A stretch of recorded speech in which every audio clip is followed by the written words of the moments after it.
Arestado ang dalawang individual matapos silang mahuli ng mga otoridad sa kasong qualified to trespass to dwelling at paglabag sa Republic Act 9165 o ang Comprehensive Dangerous Drugs Act of 2002 sa Maguindanao del Norte.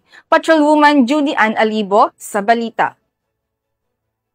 Ang dalawang sospek matapos arestuhin ng UP Municipal Police Station sa kasong Qualified Trespass to Dwelling at RA 9165 o ang Comprehensive Dangerous Drugs Act of 2002 sa Purok Duranta, Barangay Kibleg, UP Maguindanao del Norte.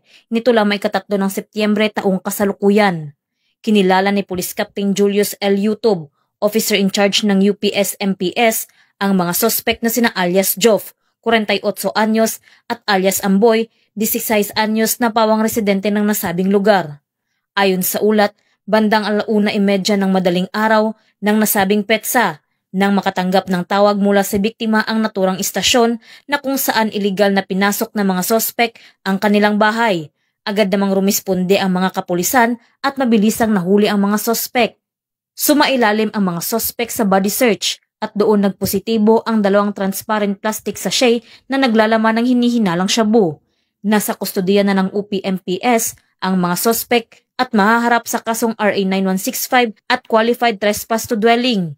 Patuloy ang Maguindanao del Norte PNP sa operasyon at paghuli sa mga sospek na may pananagutan sa batas sa tulong ng komunidad upang mapigilan ang anumang uri ng kriminalidad, partikular ang iligal na droga, na may hangaring mapanatili ang maayos at tahimik na pamayanan. Mula rito sa Riyon ng Bangsamoro, ako ang inyong PNN correspondent, Patrolwoman Judy Ann Alibo, alagad ng batas, taga-taguyod ng Balitang Pulis.